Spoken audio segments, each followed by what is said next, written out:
കേരളത്തിൻ്റെ സമഗ്രമായ പുരോഗതിക്ക് ഉപകരിക്കുന്ന ഒട്ടേറെ വികസന പ്രവർത്തനങ്ങൾ കേന്ദ്ര ഗവൺമെൻറ്റിൻ്റെ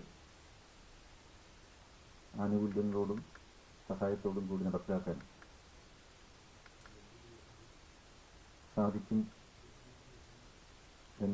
സാധിക്കുമോ എന്നുള്ളതിൻ്റെ സാധ്യതകൾ ആരായാനും അത് സംബന്ധിച്ചുള്ള നിവേദനങ്ങൾ സമർപ്പിച്ച് സമ്മർദ്ദം ചെലുത്തുന്നതിന് വേണ്ടിയാണ് ഡൽഹിയിൽ എത്തിച്ചേർന്നിരിക്കുന്നത്. വിവിധ മന്ത്രാലയങ്ങളുമായി ബന്ധപ്പെടുകയും കേരളത്തിൻ്റെ ആവശ്യങ്ങളെല്ലാം അവരുടെ മുമ്പാകെ വിശദീകരിക്കുകയും ചെയ്തിട്ടുണ്ട്. ഇതിനു മുമ്പ് പലപ്പോഴായി കേന്ദ്ര സർക്കാരിൻ്റെ മുന്നിൽ നിവേദനങ്ങൾ നൽകുകയും പലപ്പോഴും ഇത് സംബന്ധിച്ചുള്ള ചർച്ചകൾ നടത്തി വരികയുമായി.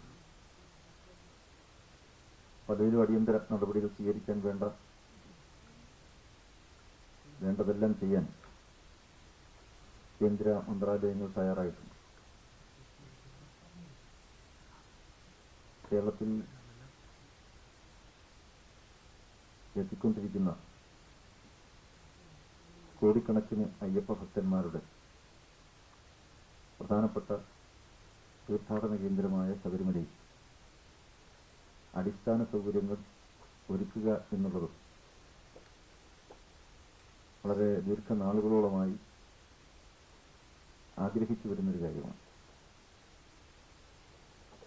ഈ തീർത്ഥാടന കേന്ദ്രത്തിൽ ഭക്തജനങ്ങൾ അഭിമുഖീകരിച്ചുകൊണ്ടിരിക്കുന്ന ഒട്ടേറെ വിഷമതകളും പ്രശ്നങ്ങളും ബുദ്ധിമുട്ടുകളും കേന്ദ്ര സർക്കാരിൻ്റെ മുമ്പാകെ വിശദീകരിക്കും. അതിന് പരിഹാരം കണ്ടെത്തുന്നതിന് വേണ്ടി സമഗ്രമായൊരു പദ്ധതിക്ക് രൂപം നൽകാൻ തയ്യാറാവുകയും ചെയ്തിട്ടുണ്ട്. അടിസ്ഥാന സൗകര്യങ്ങൾ ഏർപ്പെടുത്തുന്നതിന് വേണ്ടി 100 കോടി രൂപ അതിനുവേണ്ടി നീക്കിവെക്കുകയാണ്. അതുപോലെ തന്നെ കേന്ദ്ര ഗവൺമെൻറ്റിൻ്റെ പല പദ്ധതികളിലായി ശബരിമലയെ ഉൾപ്പെടുത്തി കൂടുതൽ സഹായങ്ങൾ ചെയ്തു തരാൻ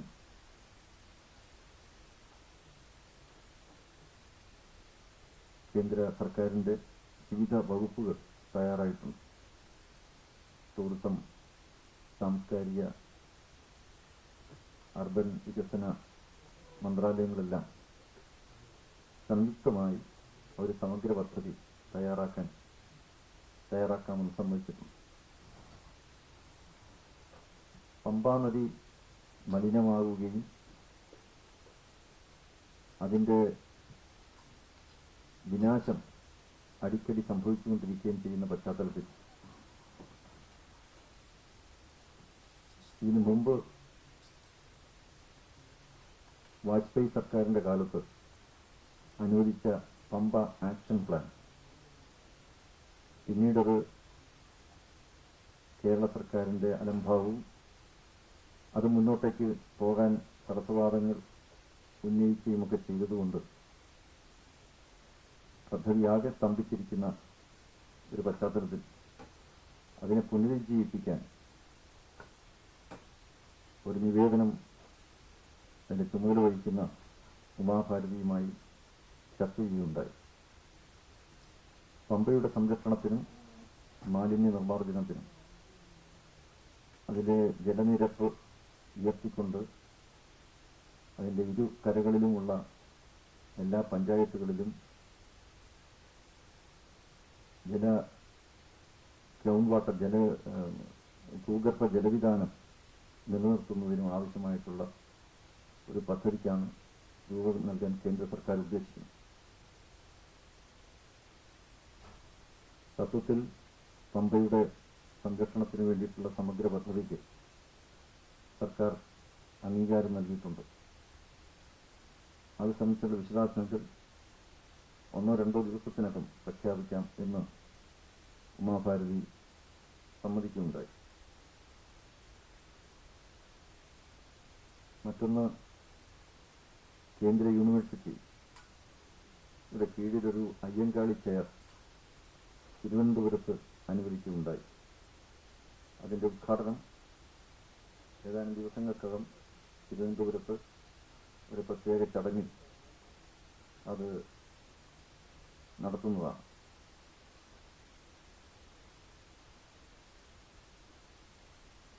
അയ്യങ്കാളിയുടെ ജന്മസ്ഥലമായ വേങ്ങാനൂരിൽ ഒരു സാംസ്കാരിക നിലയം അനുവദിക്കുന്നത് സംബന്ധിച്ച് അനുകൂലമായ നടപടികൾ സർക്കാരിൻ്റെ ഭാഗത്തുനിന്നുണ്ടാകും.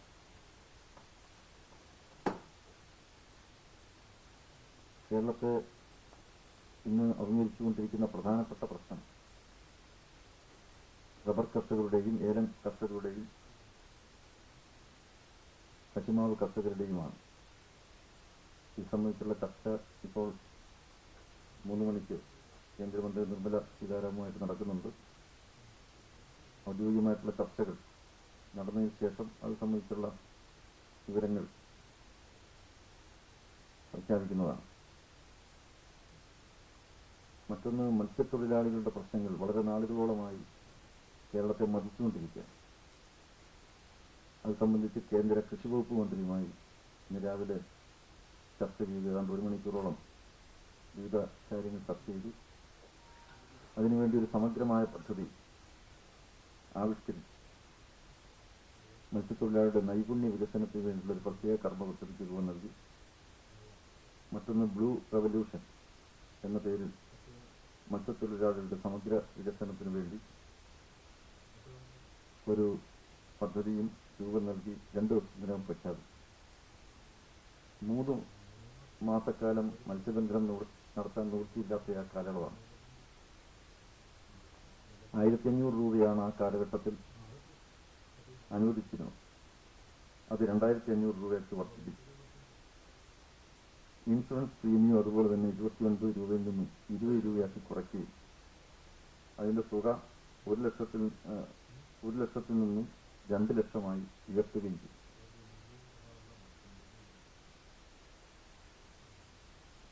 മറ്റൊന്ന് ഇൻഷുറൻസ് കവറേജ് സ്കീം. അപകടങ്ങളിൽ സംഭവിക്കുന്ന അപകട മരണങ്ങളും അതുപോലെ തന്നെ അംഗവൈകല്യം സംഭവിക്കുന്ന കേസുകളും അതിൻ്റെ പരിധിയിൽ ഈ 2 ലക്ഷമാക്കിയതിൻ്റെ പരിധിയിൽ പെടുത്തി വീടുകൾ വെക്കുന്നതിന് ഇതേവരെ 70,000 രൂപയായിരുന്നു അനുവദിച്ചിരുന്നു. അത് 1.25 ലക്ഷം രൂപയാക്കി വർദ്ധിപ്പിച്ചു. ഇത് സംബന്ധിച്ചുള്ള പ്രഖ്യാപനം കേന്ദ്ര കൃഷി വകുപ്പ് മന്ത്രി 1-2 ദിവസത്തിനകം നടത്താമെന്ന് സമ്മതിച്ചിട്ടുണ്ട്. അതുപോലെ തന്നെ ശിവഗിരി അതിൻ്റെ പ്രാധാന്യം കണക്കിലെടുത്തുകൊണ്ട് സാംസ്കാരിക വകുപ്പ് ഒരു പ്രത്യേക പദ്ധതി തയ്യാറാക്കും. അതും ഏതാനും ദിവസങ്ങൾക്കകം അത് പൂർണ്ണമായതിനു ശേഷം പ്രഖ്യാപിക്കുന്നതാണ്. മുഴപ്പിലങ്ങാട് തലശ്ശേരി മാഹി അഴീക്കൽ ബൈപ്പാസ് 40 വർഷമായിട്ട് അതിൻ്റെ നിർമ്മാണ പ്രവർത്തനങ്ങൾ മുടങ്ങിക്കിടക്കുകയാണ്. വകുപ്പ് മന്ത്രി നിതിൻ ഗഡ്കരിയുമായി ഈ കാര്യം 2 പ്രാവശ്യം ഇപ്പോൾ സംസാരിച്ചു കഴിഞ്ഞു. അത് ഉടൻ തന്നെ യാഥാർത്ഥ്യമാകും. അതിനു വേണ്ടിയിട്ടുള്ള ഉത്തരവ് ഇന്ന് തന്നെ പുറത്തിറങ്ങി. 40 വർഷക്കാലമായിട്ടുള്ള ആ പ്രദേശത്തെ ജനങ്ങളുടെ വലിയൊരു സ്വപ്നമാണ് ഈ മുഴപ്പിലങ്ങാട് അഴീക്കൽ അഴിയൂർ ഈ ബൈപ്പാസ്. അതിൻ്റെ പല ആർബിട്രേറ്ററി വെക്കുകയും അത് സംബന്ധിച്ചുണ്ടായിരുന്ന പല തർക്കങ്ങളും എല്ലാം പരിഹരിച്ചുകൊണ്ട് തന്നെ അത് യാഥാർത്ഥ്യമാകാനുള്ള അടിയന്തര നടപടികൾ കേന്ദ്ര സർക്കാരിൻ്റെ ഭാഗത്തുനിന്നുണ്ടാകുന്നതാണ്. മറ്റു പല വിഷയങ്ങളും സംബന്ധിച്ച് വിവിധ വകുപ്പ് മന്ത്രിമാരുമായി ചർച്ച ചെയ്തുകൊണ്ടിരിക്കുകയാണ്. ഇന്നും അത് സംബന്ധിച്ചുള്ള ചർച്ചകൾ ഇനി നടക്കാനുണ്ട്. എന്തായിരുന്നാലും കേന്ദ്ര സർക്കാർ കേരളത്തിൻ്റെ സമഗ്ര പുരോഗതിക്ക് ഉപയുക്തമായ ഒരു കർമ്മ പദ്ധതിക്ക് രൂപം നൽകാനാണ് തീരുമാനമെടുത്തിട്ടുള്ളത്. കേരളത്തിൽ പല വികസന പ്രവർത്തനങ്ങൾ നടക്കുമ്പോൾ കേന്ദ്ര സർക്കാരിൻ്റെ അനുവദിക്കുന്ന തുക പോലും വിനിയോഗിക്കുന്നില്ല എന്നുള്ളൊരു പരാതി വ്യാപകമായിട്ടുണ്ട്. കേരളത്തിൻ്റെ ബജറ്റിൽ തന്നെ അത് വളരെ വ്യക്തമാണ്. തൊഴിലുറപ്പ് പദ്ധതി വേണ്ടവിധത്തിൽ ആ തുക വിനിയോഗിക്കാത്തതുകൊണ്ട് പലതും മുടങ്ങുകയാണ്. കേരളത്തിൻ്റെ സമഗ്രമായ വികസനത്തിന് ഉപകരിക്കുന്ന ഒട്ടേറെ പദ്ധതികൾ അനുവദിച്ചിട്ടും തുക പലതും ലാപ്സായി പോകുന്നു എന്നുള്ളത് കേരളത്തെ സംബന്ധിച്ചിടത്തോളം അവിടുത്തെ ജനങ്ങളെ ഉത്കണ്ഠാകുലരാക്കുന്നുണ്ട്. കേന്ദ്ര സർക്കാർ വളരെ അനുഭാവപൂർവമായ സമീപനമാണ് കേരളത്തിൻ്റെ കാര്യത്തിൽ സ്വീകരിച്ചിട്ടുള്ളത്. കേരളത്തിലെ BJP ഘടകം ഈ കാര്യത്തിൽ വളരെ അങ്ങേയറ്റത്തെ താല്പര്യമെടുത്തുകൊണ്ട് തന്നെ മുൻകൈയെടുത്ത് കേന്ദ്ര സർക്കാരിൽ സമ്മർദ്ദം ചെലുത്തിക്കൊണ്ട് ഇനിയും വിവിധ വിഷയങ്ങളിൽ, വിവിധ കാര്യങ്ങളിൽ അനുഭാവപൂർവമായ അനുകൂലമായ നടപടികൾ കേന്ദ്ര സർക്കാരിൽ നിന്നുണ്ടാകും എന്ന് തന്നെയാണ് പ്രതീക്ഷിക്കുന്നത്. കേരളത്തെ സംബന്ധിച്ചിടത്തോളം തെരഞ്ഞെടുപ്പ് പ്രവർത്തനങ്ങൾ ഭാരതീയ ജനതാ പാർട്ടി രണ്ടാം ഘട്ടത്തിലേക്ക് പ്രവേശിച്ചിരിക്കുകയാണ്. തെരഞ്ഞെടുപ്പ് ബൂത്ത് തലം വരെയുള്ള കമ്മിറ്റികൾക്ക് ഏതാണ്ട് 3 ദിവസത്തിനകം അതിൻ്റെ പൂർണ്ണതയിലെത്തും. തെരഞ്ഞെടുപ്പ് മാനേജ്മെന്റ് കമ്മിറ്റി രൂപീകരിക്കുകയും അതിൻ്റെ കേന്ദ്ര ഓഫീസ് തിരുവനന്തപുരത്ത് ഉദ്ഘാടനം ചെയ്യുകയും ചെയ്യും. ജില്ലാതലത്തിൽ ഉള്ള ശില്പശാലകൾ സംഘടിപ്പിച്ചുകൊണ്ട് തെരഞ്ഞെടുപ്പ് പ്രചരണം സംബന്ധിച്ച മാർഗനിർദ്ദേശങ്ങളും പരിശീലനവും നൽകുന്ന പരിപാടികളാണ് ഇപ്പോൾ നടന്നുകൊണ്ടിരിക്കുന്നത്. 25-ാം തീയതി 24-ാം തീയതി തൃശ്ശൂർ വെച്ച് മധ്യ കേരളത്തിൻ്റെയും 26-ാം തീയതി തിരുവനന്തപുരത്ത് വെച്ച് തെക്കൻ കേരളത്തിൻ്റെയും, അടുത്ത ദിവസം കോഴിക്കോട് വെച്ച് വടക്കൻ കേരളത്തിൻ്റെയും ജില്ലകളുടെ ശില്പശാലകൾ നടക്കും. ഇതോടുകൂടി ജില്ലാതലത്തിൽ ഉള്ള ജില്ലാ തെരഞ്ഞെടുപ്പ് കമ്മിറ്റികളെല്ലാം പ്രവർത്തനക്ഷമമാകും. ഏതാണ്ട് 18ഓളം വിഭാഗങ്ങളിലായി കൺവീനർമാരെ നിശ്ചയിച്ച ഓരോ ജില്ലകളിലും തെരഞ്ഞെടുപ്പ് പ്രവർത്തനത്തിൻ്റെ മേൽനോട്ടം വഹിക്കുന്ന ഈ മാനേജ്മെന്റ് കമ്മിറ്റി അത് പ്രവർത്തന നിരതമാകും. ബൂത്ത് തലത്തിൽ ഇതുപോലുള്ള കമ്മിറ്റികൾ മണ്ഡലം, പഞ്ചായത്ത്, ബൂത്ത് തലത്തിൽ വരെ അതിൻ്റെ പ്രവർത്തനം ഒരാഴ്ചക്കകം പൂർത്തിയാകും. അതോടുകൂടി BJPയുടെ തെരഞ്ഞെടുപ്പ് പ്രവർത്തന യന്ത്രം സുസജ്ജമാകും. സ്ഥാനാർത്ഥി നിർണയം സംബന്ധിച്ചുള്ള ചർച്ചകൾ ജില്ലാതലത്തിൽ സംസ്ഥാനത്തിൻ്റെയും ജില്ലയുടെയും നേതാക്കന്മാർ അവർ യാത്ര ചെയ്ത് സാധ്യതാ ലിസ്റ്റുകൾ ഓരോ മണ്ഡലം ഭാരവാഹികളിൽ നിന്നും ശേഖരിക്കുകയും അത് സംസ്ഥാന തെരഞ്ഞെടുപ്പ് കമ്മിറ്റിയുടെ മുമ്പാകെ ആ ശുപാർശകൾ സമർപ്പിക്കുകയും ചെയ്യും. അന്തിമമായി ഈ തെരഞ്ഞെടുപ്പ് കമ്മിറ്റിയാണ് അത് പരിശോധിച്ച് ശുപാർശ കേന്ദ്രത്തിന് സമർപ്പിക്കുക. ആ പ്രവർത്തനങ്ങൾ നടന്നു വരികയാണ്.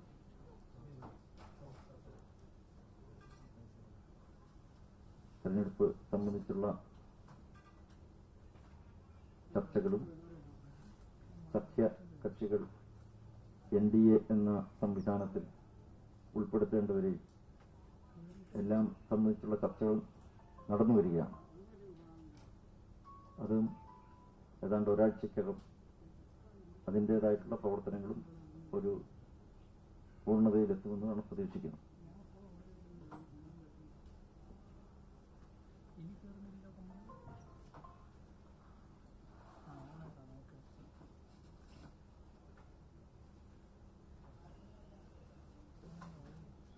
അത് ചർച്ചകൾ നടത്താൻ NDA എന്ന സംവിധാനമാണ് നിലവിൽ വരേണ്ടത്.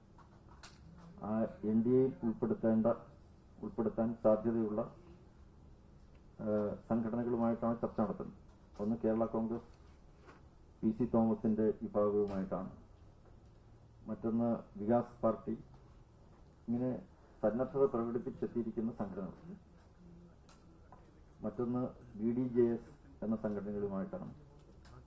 അതൊക്കെ ഈ ഒരു ഉടനെ തന്നെ BJPയുടെ സംസ്ഥാന പ്രസിഡന്റും അതുപോലെ ചുമതലപ്പെടുത്തുന്ന BJPയുടെ ഭാഗത്തു നിന്നുള്ള നേതാക്കന്മാരും അവരുമായിട്ടെല്ലാം ആശയവിനിമയം നടത്തും. അത് സംബന്ധിച്ച് ഒരാഴ്ചക്കകം അതിൻ്റെ നടപടികളുണ്ടാകും.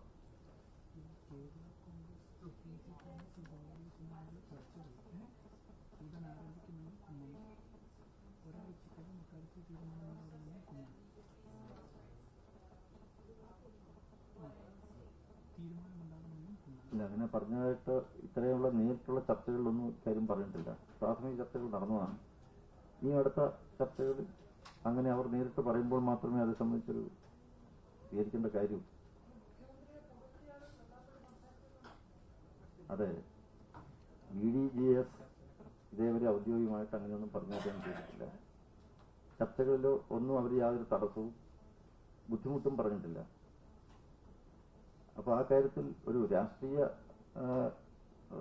ബന്ധം എന്നുള്ള നിലയ്ക്ക് തെരഞ്ഞെടുപ്പിൽ അത് ബന്ധം ഉലയുവാൻ തക്ക വിധത്തിലുള്ള യാതൊരു പ്രതികരണവും ഇതേവരെ ആ സംഘടനയിൽ ഉണ്ടായിട്ടില്ല. ഇതേവരെയുള്ള നിലപാടനുസരിച്ച് വളരെ സൗഹൃദത്തിൽ തന്നെയാണ്, ചർച്ചകൾക്ക് യാതൊരു ബുദ്ധിമുട്ടുമില്ല എന്ന് തന്നെയാണ് പ്രതീക്ഷിക്കുന്നത്. അതെ, ശിക്ഷയുടെ കാര്യമാണ് സംസാരിക്കാൻ പോകുന്നത്. അല്ല, അത് സംസാരിക്കേണ്ട കാര്യമാണ്. അത് ചർച്ചയിൽ ഉരുത്തിരിഞ്ഞു വരേണ്ട ഒരു കാര്യമാണ്. അത് ചർച്ച ചെയ്യുമ്പോൾ മാത്രമേ പറയാൻ പറ്റുള്ളൂ. അതൊക്കെ 2-3 ദിവസത്തിനകം അങ്ങനെയുള്ള ചർച്ചകൾ നടക്കും. അല്ല, 71+ എന്നുള്ളത് വളരെ വ്യക്തമായിട്ട് പ്രഖ്യാപിച്ചിട്ടുള്ളത് തന്നെയാണ്. അത് ഭാരതീയ ജനതാ പാർട്ടിയും സഖ്യകക്ഷികളും ഒക്കെ അടങ്ങുന്ന NDA കേരളത്തിൽ വളരെ സജീവമായി സക്രിയമായി ഇന്നീ തെരഞ്ഞെടുപ്പ് രംഗത്തുണ്ട്. വിമോചന യാത്ര കേരളത്തെ സംബന്ധിച്ചിടത്തോളം വലിയൊരു ചലനം ഉണ്ടാക്കിയിട്ടുണ്ട്. വളരെയേറെ ശുഭപ്രതീക്ഷകൾ നൽകുന്നു. കഴിഞ്ഞ പഞ്ചായത്ത് തെരഞ്ഞെടുപ്പിൽ ഒരു വലിയൊരു സോളിഡ് വോട്ട് ബേസ്, വളരെ അങ്ങേയറ്റം സുശക്തമായ ഒരു ബഹുജനാടിത്തറ ഭാരതീയ ജനതാ പാർട്ടിക്ക് കേരളത്തിലുണ്ട് എന്നത് തെളിയിച്ചു കഴിഞ്ഞിരിക്കുന്നു.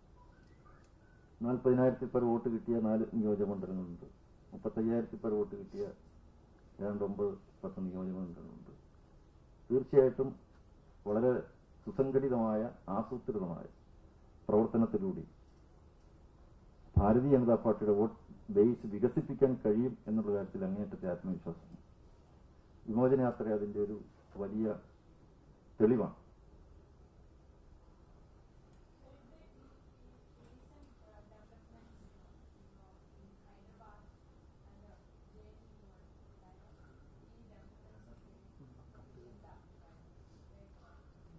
അല്ല, ഹൈദരാബാദിനെ സംബന്ധിച്ചിടത്തോളം അതൊക്കെ ഒറ്റപ്പെട്ട് യാതൊരു പ്രതികരണവും പിന്തുണയും ജനങ്ങളിൽ നിന്ന് കിട്ടാതെ അതൊക്കെ ഏതാണ്ട് നിലച്ചുപോയ സമരങ്ങളാണ്. കാരണം പച്ച നുണ പറഞ്ഞുകൊണ്ട് ജനങ്ങളുടെ ഇടയിൽ തെറ്റിദ്ധാരണ ജനിപ്പിച്ച് ഒരു പ്രശ്നത്തിനും നിലനിൽക്കാനാവില്ല. കേരളത്തെ സംബന്ധിച്ചിടത്തോളം പറയുകയാണെങ്കിൽ കേരളത്തിൽ യാതൊരു ചലനവും അതൊന്നും ഉണ്ടാക്കിയിട്ടില്ല. കാരണം അല്ല, അവിടെ ഒന്ന് ദളിത് പീഡനമാണ് നടക്കുന്നത്. മനഃപൂർവമായിട്ട് ഈ രോഹിണിനെ ആക്രമിച്ചു അല്ലെങ്കിൽ പീഡിപ്പിച്ചു എന്ന തരത്തിൽ ഉള്ള പ്രചരണമാണ് വ്യാപകമായിട്ട് നടക്കുന്നത്. അത് യാതൊരു അടിസ്ഥാനവുമില്ല. അതിൻ്റെ അകത്ത് കേന്ദ്രമന്ത്രിക്ക് പങ്കുണ്ടെന്നോ ഒക്കെ പറഞ്ഞുള്ള പ്രചരണങ്ങളൊക്കെ പൊളിഞ്ഞുപോയി. പക്ഷെ കേരളത്തെ സംബന്ധിച്ചിടത്തോളം കേരളത്തിൽ ദളിത് പീഡനം നടക്കുന്നു. തൃപ്പൂണിത്തുറയിൽ ഒരു സംഗീത കോളേജിൽ പഠിക്കുന്ന വിദ്യാർത്ഥി കേൾക്കേണ്ടി വന്ന അപമാനം, പീഡനങ്ങൾ, ഇത് ജനങ്ങൾ കാണുന്നു, മനസ്സിലാക്കുന്നു. അതിന്മേലൊരു നടപടിയുമില്ല.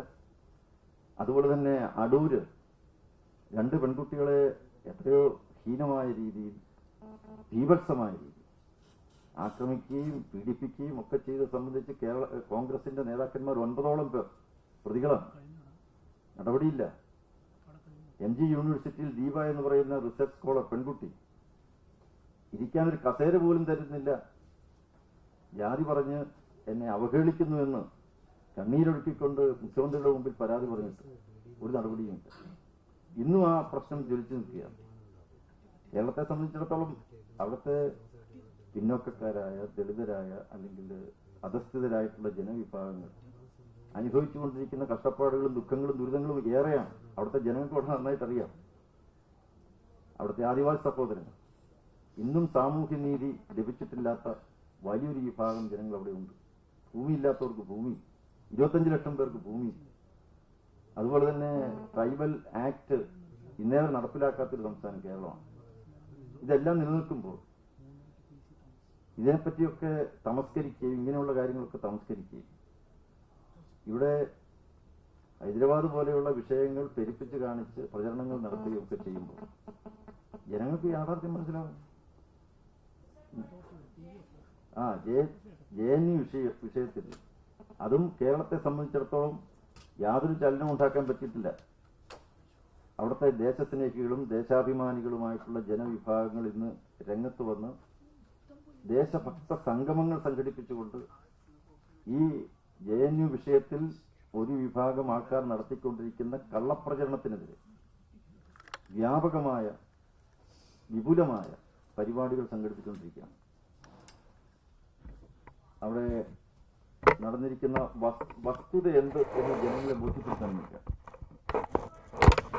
ആ വസ്തുത 9-ാം തീയതി അവിടെ കനയ്യകുമാർ നടത്തിയ പ്രസംഗം, 9-ാം തീയതി നടത്തിയ പ്രസംഗം, അവിടെ വിളിച്ച മുദ്രാവാക്യം.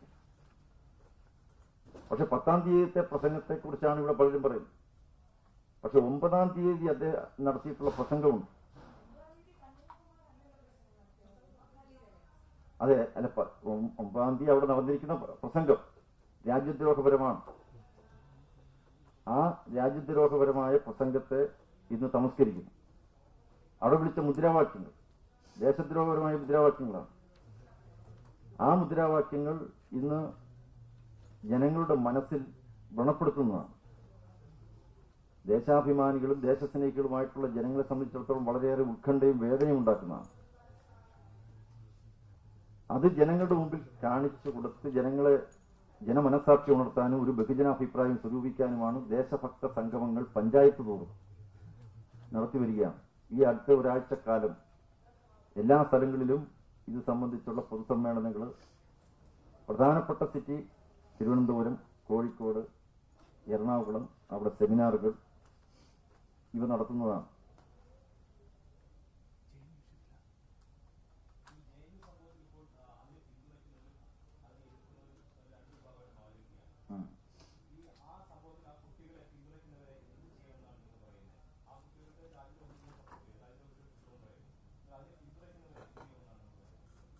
പിന്തുണയ്ക്കുന്നവരെ സംബന്ധിച്ചുള്ള നിയമവിരുദ്ധമാണെങ്കിൽ നിയമ നടപടികൾ സ്വീകരിക്കാൻ ഇവിടെ നമ്മുടെ സംവിധാനമുണ്ട്. നമ്മെ സംബന്ധിച്ചിടത്തോളം അത്തരത്തിലുള്ള പ്രവണതകളും നടപടികളും ജനങ്ങളുടെ മുമ്പിൽ തുറന്നു കാണിക്കുകയാണതാണ്. ബഹുജന സംഘടനയെ സംബന്ധിച്ചിടത്തോളം ചെയ്യുന്നതാണ്. നിയമം ലംഘിച്ചിട്ടുണ്ടോ ഇല്ലെങ്കിൽ നിയമപരമായിട്ടുള്ള നടപടി അവിടെ നിയമത്തിന്റെ മുന്നിൽ കൊണ്ടുവരണം.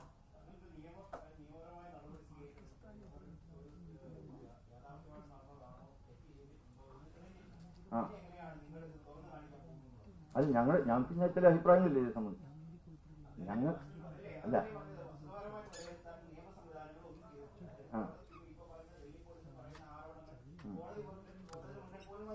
ഉണ്ടല്ലോ, കോടതിയുടെ മുമ്പിൽ ഇത് സംബന്ധിച്ച് കേസുണ്ടല്ലോ. ഇല്ലാന്ന് എങ്ങനെ പറയാൻ പറ്റും? കോടതിയുടെ മുമ്പിൽ കേസില്ല എന്നെങ്ങനെ പറയാൻ പറ്റും? കോടതിയുടെ മുമ്പിൽ വരട്ടെ അത് സംബന്ധിച്ച് നടപടി സ്വീകരിക്കാൻ ഒരു സംഭവം നടന്നാൽ കേസുണ്ടോ ഇല്ലയോ എന്നുള്ളതല്ല. ഒരു സംഭവം നടന്നു കഴിഞ്ഞാൽ അതൊരു ബഹുജന സംഘടനയെ സംബന്ധിച്ചിടത്തോളം അഭിപ്രായം പറയാൻ അവർക്ക് സ്വാതന്ത്ര്യമുണ്ടല്ലോ. ഞങ്ങൾ ആ സ്വാതന്ത്ര്യം ഉപയോഗിക്കുക മാത്രമേ ചെയ്യുന്നു.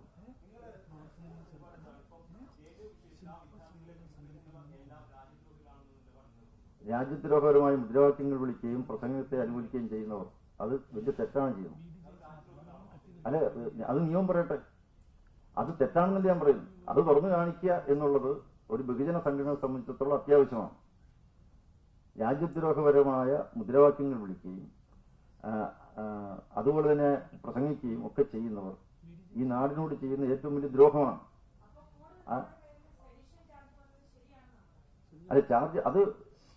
ഇത് ഇങ്ങനെയുള്ള നടപടി ഉണ്ടായിക്കഴിഞ്ഞാൽ രാജ്യദ്രോഹ കുറ്റം ചുമത്തി കേസെടുക്കുക എന്നുള്ളതാണ്. കേസെടുക്കുന്നില്ലെങ്കിൽ എടുത്തേ പറ്റുള്ളൂ. അതാണ് നമ്മുടെ ആവശ്യം. പക്ഷെ അത് തുറന്നു കാണിച്ച് അവർ കാണിച്ച രാജ്യദ്രോഹ കുറ്റം ജനങ്ങളുടെ മുമ്പിൽ തുറന്നു കാണിച്ചുകൊണ്ട് ഉള്ള പ്രചരണ പരിപാടികൾ നടത്തുക എന്നുള്ളതാണ്. അത് തീരുമാനിച്ചോട്ടെ. ഏത് കാര്യത്തിലും നമുക്ക് കിട്ടുന്ന വിവരങ്ങൾ അനുസരിച്ച് സാഹചര്യ തെളിവുകളും വെച്ചുകൊണ്ടാണല്ലോ നമ്മളൊരു പ്രചരണം നടത്തുന്നത്. ഏത് കാര്യം അങ്ങനെയല്ലേ? ഒരാളൊരു അഴിമതി കാണിച്ചു എന്ന് ആരോപിച്ച് എങ്ങനെ വരട്ടെ, അപ്പോഴും ആലോചിച്ചപ്പോരെ. അപ്പോൾ പറയേണ്ട കാര്യം ഇപ്പോഴേ പറയേണ്ട കാര്യമില്ലല്ലോ. ഇപ്പൊ ഒരു അഴിമതി, ഇപ്പൊ ബാർക്കോഴ കേസിൽ അഴിമതി പറയുന്നു. അഴിമതി കേസിന്റെ അടിസ്ഥാനത്തിൽ പറഞ്ഞതിന്റെ അടിസ്ഥാനത്തിലല്ലേ നമ്മൾ പ്രചരണത്തിന് ഇറങ്ങുന്നു. ആ കേസിൽ എന്തുണ്ടാകും, ഭാവിയിൽ എന്തുണ്ടാകും, അപ്പോൾ ഈ പറഞ്ഞൊക്കെ പിൻവലിക്കുമെന്ന് ചോദിച്ചാൽ കിട്ടുന്ന സാഹചര്യ തെളിവെടുത്തനത്തിലാണ് ഏത് കാര്യത്തോടും പ്രതികരിക്കുന്നത്. അത് ഒരു കോടതിയുടെ മുമ്പാകെ വരും, നിയമത്തിന്റെ മുന്നിൽ വരും. എത്രയോ കേസുകൾ വെറുതെ വിട്ട കേസുകൾ ഉണ്ടാവാം, ഇല്ല എന്നില്ലല്ലോ. ഏത് കാര്യത്തിലും കേസുകൾ ഉണ്ടാകും. കേസുകളുടെ വിധി വരുന്നവരെ ഒന്നും മിണ്ടണ്ട എന്ന് പറയാൻ പറ്റും. ഉത്തരവാദിത്വം ഉള്ള സംഘടനകൾ, ബഹുജന സംഘടനകൾ ഏത് പ്രശ്നങ്ങൾ ഉണ്ടായിരുന്നാൽ അപ്പോൾ തന്നെ പ്രതികരിക്കാറുണ്ട്.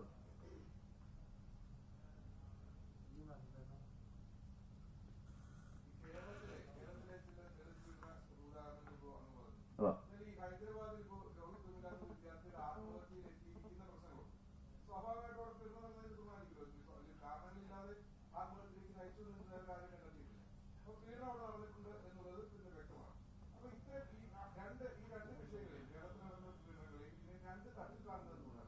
രണ്ടു വിധത്തിൽ കാണുന്നില്ലല്ലോ. അല്ല, അത് മതിന്മേൽ ഉന്നയിച്ചിരിക്കുന്ന പല ആരോപണങ്ങളും ശരിയല്ല. ആ സംഭവം സംബന്ധിച്ചിടത്തോളം ഞങ്ങളുടേതായ നിലപാടുകളുണ്ടല്ലോ.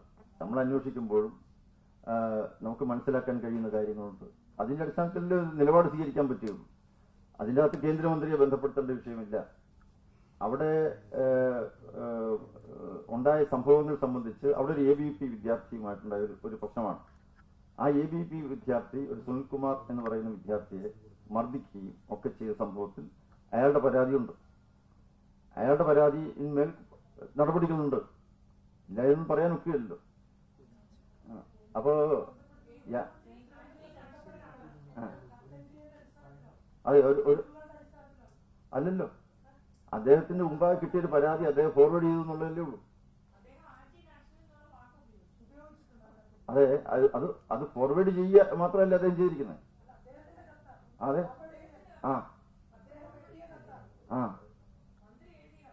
അതെ. അല്ല, അദ്ദേഹത്തിന്റെ മുമ്പിൽ ഒരു കിട്ടിയാൽ അദ്ദേഹത്തിന് ഒരു നിലപാടെടുക്കേണ്ടി വരും.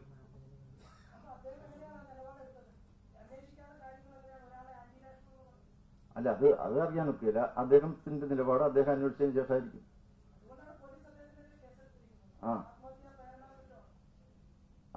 ആർക്കെതിരെ?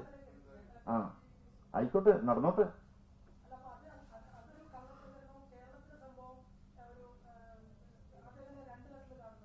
അല്ല, രണ്ടു തട്ടല്ല. ഏത് വിഷയത്തിലും കോടതി വിധി ഈ കാര്യത്തിൽ കോടതി വിധി ഉണ്ടായാൽ കോടതി വിധി മാനിക്കും. ഞാൻ കേരളത്തെ സംബന്ധിച്ചിടത്തോളം പറയുന്നത്, കേരളത്തെ സംബന്ധിച്ചിടത്തോളം ആ പീഡനങ്ങളെ കുറിച്ച് വളരെ നന്നായിട്ട് എനിക്ക് അറിയാവുന്നതുകൊണ്ടാണ് ഞാൻ വ്യക്തമായിട്ട് പറഞ്ഞത്.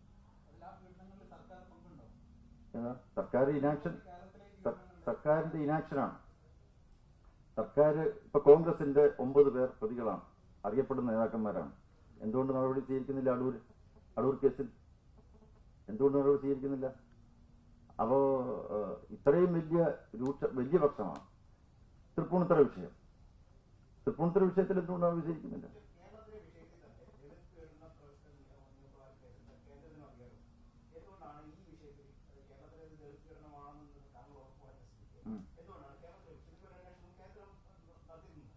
കേരളം നടത്തുന്നില്ല, കേന്ദ്രം നടത്തുന്നില്ല എന്ന് പറയാൻ പറ്റില്ല. കേന്ദ്ര പട്ടികജാതി കമ്മീഷന് മുമ്പാകെ പരാതിയുണ്ട്.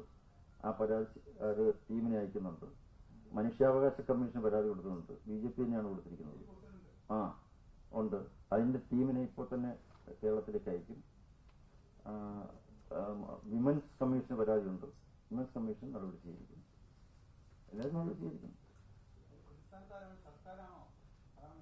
അല്ല, അവര് അന്വേഷിച്ച് സർക്കാരിന്റെ ഇനാക്ഷൻ വന്നു കഴിഞ്ഞാൽ സർക്കാർ അത് പ്രതിയല്ലേ?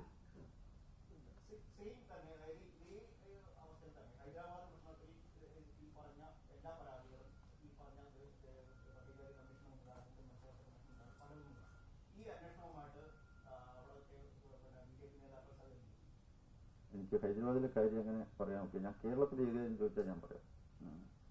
കേരളത്തെ സംബന്ധിച്ചിടത്തോളം ഞാൻ വ്യക്തമായിട്ട് പറയുന്നു. അല്ല,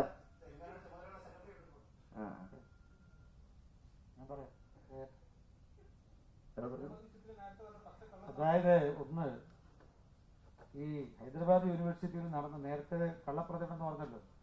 ആദ്യം പറഞ്ഞിരുന്നത് ഇത് ദളിത് പീഡനമാണ്. 2 രോഹിത്തിന്റെ പഠനം നിഷേധിച്ചു, ഫെലോഷിപ്പ് നിഷേധിച്ചു. അതുപോലെ തന്നെ ഈ പ്രചരണങ്ങളൊക്കെയാണ് അവിടെ ആദ്യം നടന്നിരുന്നത്. ഒന്ന്, ഈ രോഹിത് ദളിതല്ല. രോഹിത് അച്ഛൻ തന്നെയാണ് അക്കാര്യം പ്രസ്താവിച്ചത്.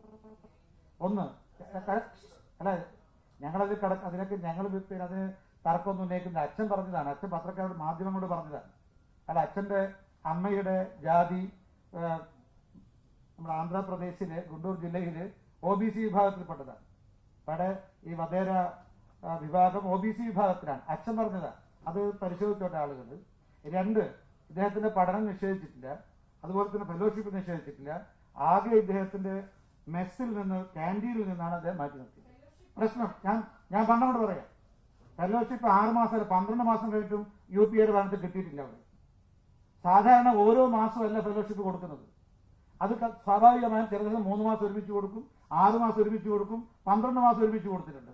മറ്റൊന്ന്, അവിടെ നടന്നിരിക്കുന്നത് യാക്കൂബ് മേമനെ വധശിക്ഷയ്ക്ക് വിധേയമാക്കിയ സമയത്ത് യാക്കൂബ് മേമൻ നിങ്ങൾ കൊന്നാൽ ഓരോ വീട്ടിലും യാക്കൂബ് മേമൻ ഉണ്ടാകും എന്ന് പറയുകയായിരുന്നു. എന്ന് പറഞ്ഞ് പ്രകടനം നടത്തുകയും ചെയ്തു ഈ അംബേദ്കർ സ്റ്റുഡൻസ് അസോസിയേഷന്റെ ആളുകൾ. അംബേദ്കർ സ്റ്റുഡൻസ് അസോസിയേഷൻ എന്ന് പറയുന്നത് SFI എന്ന സംഘടന സവർണന്മാരുടെ സംഘടനയാണ്. സവർണന്മാർക്ക് മാത്രമേ SFI പ്രവർത്തിക്കാൻ സാധിക്കൂ എന്ന് പറഞ്ഞുകൊണ്ട് അതിൽ പ്രവർത്തിച്ചിരുന്ന രോഹിത് അടക്കമുള്ള ഒരു വിഭാഗം ആളുകൾ രാജിവെച്ചിട്ടാണ് ഈ അംബേദ്കർ സ്റ്റുഡൻസ് അസോസിയേഷൻ ഉണ്ടാക്കിയത്. അവരാണ് യാക്കൂബ് മേമന് വേണ്ടിയിട്ട് പ്രകടനം നടത്തുകയും അതുപോലെ പ്രതിഷേധം രേഖപ്പെടുത്തുകയും ചെയ്തത്. ഞാൻ ഹൈദരാബാദ് യൂണിവേഴ്സിറ്റി ക്യാമ്പസ് സന്ദർശിച്ചു. നിങ്ങൾ ആര് പോയി നോക്കിയാൽ മനസ്സിലാക്കാൻ സാധിക്കും, അംബേദ്കർ സ്റ്റുഡൻസ് അസോസിയേഷന്റെ പേരിലുള്ള പോസ്റ്ററുകൾ ക്യാമ്പസിൽ മുഴുവനുമുണ്ട് യാക്കൂബ് മേമന് വേണ്ടിയിട്ട്. അപ്പൊ യാക്കൂബ് മേമന് അനുകൂലമായിട്ട് പ്രചരണവും പ്രതിഷേധവും പ്രകടിപ്പിക്കുന്നവർ ആരുടെ താല്പര്യമാണ് സംരക്ഷിക്കുന്നത്? ദേശസ്നേഹിയുള്ളതാണോ ദേശവിരുദ്ധരുടാണോ? നമ്മൾ ജനങ്ങൾ വിലയിരുത്തട്ടെ. അപ്പൊ രണ്ട് ABVP രോഹിത്തിനെതിരായിട്ട് സോഷ്യൽ മീഡിയയിൽ പ്രതികരിച്ച ABVPയുടെ നേതാവിനെ അത് താമസിക്കുന്ന ഹോസ്റ്റലിൽ രാത്രി 1:30 മണിക്ക് കയറിയിട്ട് ഈ അംബേദ്കർ സ്റ്റുഡൻസ് അസോസിയേഷന്റെ ആളുകൾ ക്രൂരമായി മർദ്ദിച്ചു. റൂമിനകത്ത് നിന്ന് പുറത്തു വന്ന് മർദ്ദിച്ചു. എന്നിട്ട് ഞാൻ ഈ സോഷ്യൽ മീഡിയയിലൂടെ പ്രചരിപ്പിച്ചത് തെറ്റാണെന്ന് പറഞ്ഞുകൊണ്ട് രേഖാമൂലം എഴുതി വാങ്ങിച്ചു. അതിന് ഏറ്റവും അടിയിൽ അവർ സെക്യൂരിറ്റി ജീവനക്കാരനെ കൊണ്ട് ഒപ്പുവെപ്പിക്കുകയും ചെയ്തു. ഇതിനെതിരായിട്ട് അദ്ദേഹത്തിന്റെ അമ്മ കോടതിയിൽ പരാതി കൊടുത്തിട്ടുണ്ട്. ആ പരാതിയുടെ അടിസ്ഥാനത്തിൽ കോടതി അന്വേഷിക്കാൻ ആവശ്യപ്പെട്ടിട്ടുണ്ട്. ഇതോടൊപ്പം തന്നെ ABVPയുടെ കോളേജ് ഹൈദരാബാദ് യൂണിവേഴ്സിറ്റി യൂണിറ്റ് നമ്മൾ അവിടുത്തെ സ്ഥലം MP ആയിട്ടുള്ള ബണ്ടാരു ദത്താത്രേയക്ക് പരാതി കൊടുത്തു. ഇവിടെ ഇത് മാത്രമല്ല, ദേശവിരുദ്ധ പ്രവർത്തനം മാത്രമല്ല സാമൂഹ്യ വിരുദ്ധ പ്രവർത്തനവും നടത്തുന്നുണ്ട് എന്നായിരുന്നു കംപ്ലൈന്റ്. ഇതേ പരാതി ബണ്ടാരു ദത്താത്രേയക്ക് നൽകി. അദ്ദേഹത്തിന്റെ അന്വേഷണത്തിൽ, പ്രാഥമികമായ അന്വേഷണത്തിൽ ശരിയാണെന്ന് ബോധ്യപ്പെട്ടതിന്റെ അടിസ്ഥാനത്തിൽ വകുപ്പ് മന്ത്രി കൈമാറി. അദ്ദേഹം മാത്രമല്ല, വകുപ്പ് മന്ത്രിക്ക് ഇതുപോലെ പരാതി കൊടുത്തത് ഹനുമന്ത റാവു എന്ന് പറയുന്ന കോൺഗ്രസിന്റെ MP ഇതേ രീതിയിൽ ഹൈദരാബാദ് യൂണിവേഴ്സിറ്റിക്കകത്ത് ദേശവിരുദ്ധ പ്രവർത്തനം നടത്തുന്നു, പാക് അനുകൂല പ്രവർത്തനം നടത്തുന്നു എന്ന ഒരു പരാതി HRD മിനിസ്റ്റർ കൊടുത്തിട്ടുണ്ട്. BJPയുടെ MP മാത്രമല്ല. അതുകൊണ്ട് ഇക്കാര്യത്തിൽ ഈ ഹൈദരാബാദ് യൂണിവേഴ്സിറ്റിയിൽ നടന്ന ഈ സംഭവങ്ങൾ ദളിതരും ദളിതര വിരുദ്ധരും തമ്മിലുള്ളതല്ല, ദേശസ്നേഹികളും ദേശവിരുദ്ധരും തമ്മിലുള്ളതാണ്. ഭാരതീയ ജനതാ പാർട്ടി ദേശസ്നേഹിയുടെ ഭാഗത്ത് അണിനിരക്കാൻ മാത്രമേ ഞങ്ങൾക്ക് സാധിക്കൂ, ദേശവിരുദ്ധരുടെ ഭാഗത്ത് അണിനിരക്കാൻ സാധ്യമല്ല. നേഷൻ ഫസ്റ്റ് എന്നുള്ളതാണ് ഞങ്ങളുടെ മുദ്രാവാക്യം. അതുകൊണ്ട് ഇക്കാര്യത്തിൽ ഞങ്ങൾ വളരെ വ്യക്തമായ കാഴ്ചപ്പാടാണ് ഞങ്ങൾക്കുള്ളത്. അല്ല, ഞാൻ ഇത് മാത്രമേ ഞാൻ പറയുന്നുള്ളൂ. ബാക്കി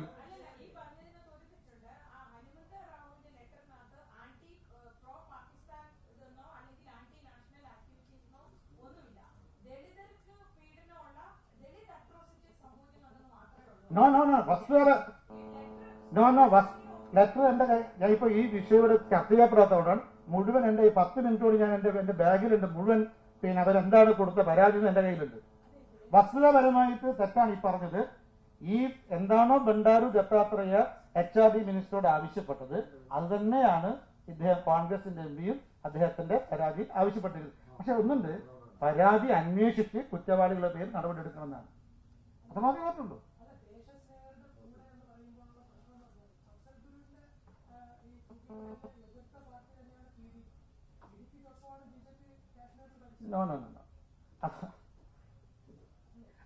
ഒരു കാരണവശാലും ഞങ്ങളെ സംബന്ധിച്ച് ഇവിടെ ഫെബ്രുവരി 9 നടന്ന പരിപാടിയെക്കുറിച്ച് നേരത്തെ അയാൾ സൂചിപ്പിച്ചു കഴിഞ്ഞിട്ടുണ്ട്.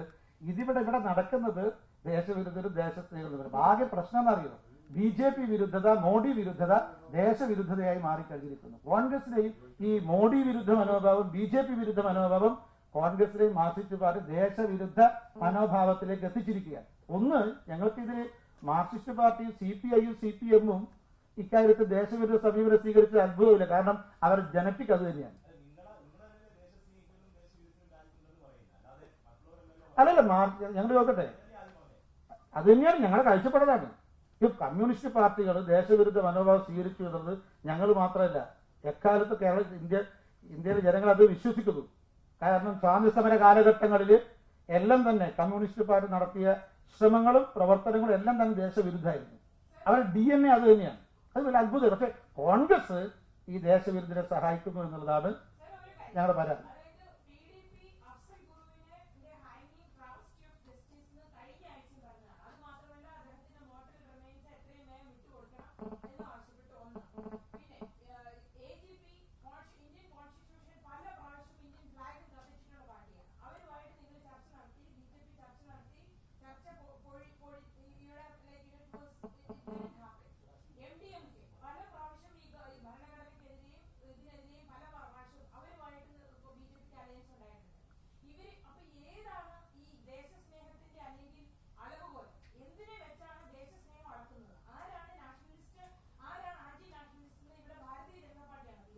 അല്ല, ഞങ്ങൾ പറയാനുള്ള സ്വാതന്ത്ര്യമുണ്ട്. അത് പറഞ്ഞോട്ടെ, ഞങ്ങളവർ പറയണമെന്ന് ആഗ്രഹിക്കുന്നില്ലല്ലോ.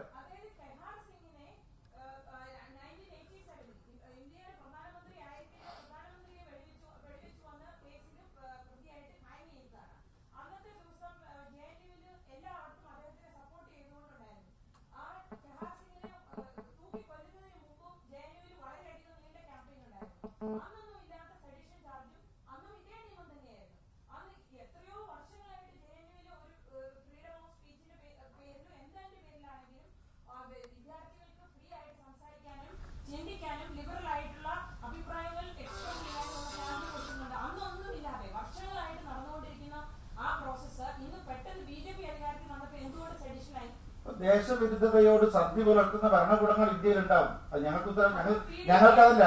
ഞങ്ങൾക്ക്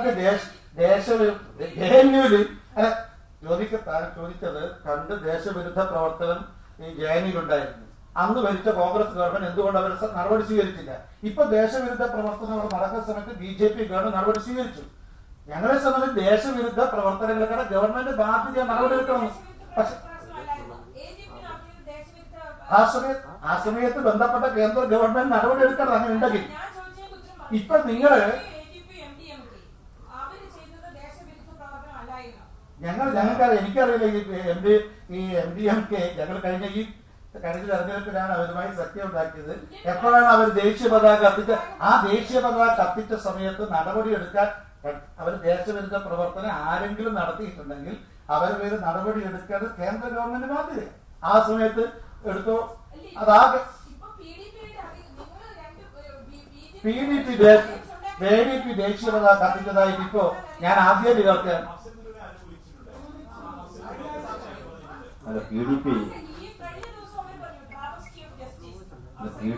PDP ആയിട്ടുള്ള സഖ്യം രാഷ്ട്രീയ സഖ്യമാണ്. ഒരു കോമൺ മിനിമം പ്രോഗ്രാമിന്റെ അടിസ്ഥാനത്തിലാണ് PDP ചെയ്തിരിക്കുന്ന എല്ലാ കാര്യങ്ങളെയും അതേപടി അംഗീകരിച്ചുകൊണ്ടോ ശരി എന്ന് വെച്ചുകൊണ്ടോ സാധൂകരിച്ചുകൊണ്ടോ അല്ല ആ രാഷ്ട്രീയ സഖ്യം. അത് ഒരു രാഷ്ട്രീയ സഖ്യമാണ്. കോമൺ മിനിമം പ്രോഗ്രാമിന്റെ അടിസ്ഥാനത്തിലുള്ള ആ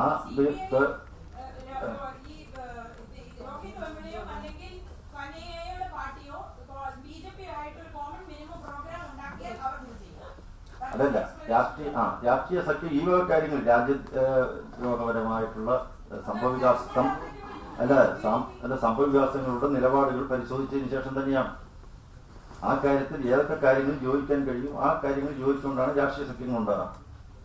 അത് ഉണ്ടാക്കുന്നു. ഒരു CMPയുടെ അടിസ്ഥാനത്തിൽ ഭരണം പങ്കുവെക്കുന്നു. അല്ല, ഭരണം രാഷ്ട്രീയ കക്ഷികൾ പിന്നെ എന്താ ലക്ഷ്യം ഉണ്ടല്ലോ, തീർച്ചയായിട്ടും ഉണ്ട്. ആ കാര്യത്തിൽ ഇന്നേവരെ ഒരു വിട്ടുവീഴ്ചയും കാണിച്ചിട്ടില്ല. ആ ഭരിക്കുന്ന കാശ്മീരിലും ആൾക്കാർ യാതൊരു കുറിച്ചും കാണിച്ചിട്ടില്ല. അല്ല, അതിപ്പോ അവർ തീരുമാനിക്കട്ടെ. ആ ബന്ധങ്ങളിൽ ആ ബന്ധങ്ങളിൽ ഈ വക സംഭവങ്ങൾ ചൈതന്യം ഉണ്ടാക്കാൻ ഇടയാക്കുമോ ഇല്ലയോ എന്നുള്ളത് അവർ പരിശോധിക്കട്ടെ. അപ്പൊ ശരി.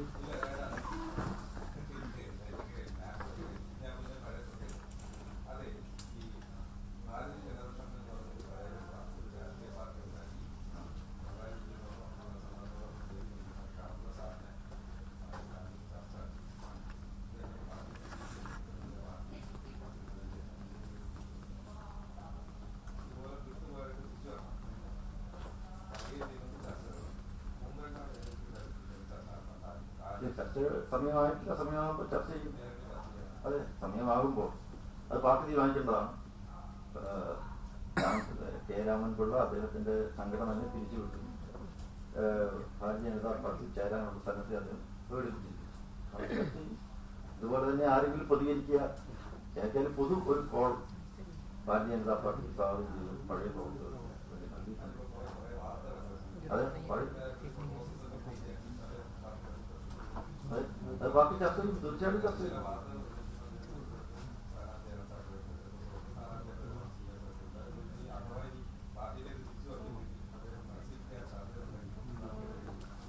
അതിലേക്ക് സാങ്കല്പികമായ ചോദ്യങ്ങളല്ലേ, അതിനൊക്കെ എങ്ങനെ ഇപ്പോഴും ഉത്തരം പറയും. സ്ഥാനാർത്ഥികളുടെ ഒരു ചർച്ച നടത്തിയിട്ടില്ല, നടത്താൻ സമയമായിട്ടില്ല. ഒരു രാഷ്ട്രീയ പാർട്ടി നടത്തിയിട്ടില്ല. ഉണ്ട് എന്നൊക്കെ പറയുന്നത് സാങ്കല്പികമാണ്. പലരും അങ്ങനെ പറഞ്ഞുകൊണ്ടിരിക്കുന്നതാണ്. ഒരു രാഷ്ട്രീയ പാർട്ടിക്കും അങ്ങനെ സ്ഥാനാർത്ഥി ഇപ്പൊ നിശ്ചയിക്കാൻ പറ്റില്ല. അതെ അതെ അതെ അതെ വാർത്തകൾ ഇങ്ങനെ പലതും വരുന്നുണ്ട്. ഇപ്പൊ ഞാൻ തന്നെ സ്ഥാനാർത്ഥിയാണ്, നിയോജകമണ്ഡലം വരെ നിശ്ചയിച്ചു തന്നവരുണ്ട്. അപ്പോ അതെ അതെ അല്ല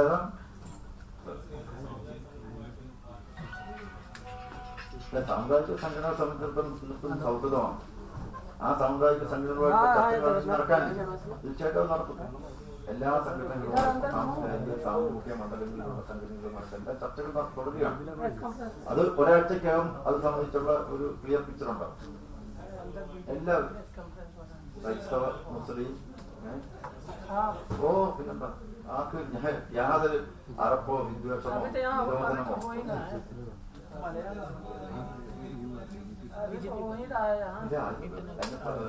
ഫലം പറയാനായിട്ടില്ല. നടത്താനുള്ള സന്നദ്ധത പ്രകടിപ്പിച്ചു കഴിഞ്ഞിരിക്കുന്നു. അത് നടക്കും. അതൊക്കെ ചർച്ച ചെയ്തതിനു ശേഷം മാത്രമേ പറയാൻ പറ്റൂ. ബിജെപിയെ സംബന്ധിച്ചിടത്തോളം തയ്യാറാണ് എന്ന് മാത്രമേ പറയാൻ. അല്ലല്ല, അത് മുസ്ലിം ലീഗാണ് ആദ്യം പറയുന്നത്. വെറുതെ എല്ലാവരും ഇങ്ങോട്ട് വന്നാൽ CPM വന്നാൽ എന്തായിരിക്കും? ഭാരതീയ ജനതാ പാർട്ടിയെ സംബന്ധിച്ചിടത്തോളം ഭാരതീയ ജനതാ പാർട്ടിക്ക് ഒരു നയം, സമീപനം അത് മുസ്ലിം ലീഗിനോടുണ്ട്, CPM-നോടുണ്ട്, കോൺഗ്രസിനോട്. ആ നയത്തിൽ യാതൊരു മാറ്റമില്ല. പിന്നെ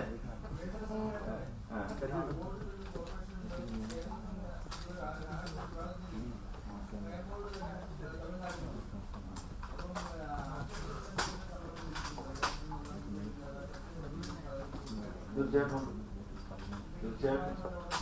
അല്ല, ചർച്ചകൾ നടന്നുകൊണ്ടിരിക്കാം. തീരുമാനം അനുഭാവപൂർവ്വം പരിഗണിക്കുമെന്നാണ് വിശ്വാസം. ഇല്ല, അതിപ്പോ പറയാൻ പറ്റില്ല.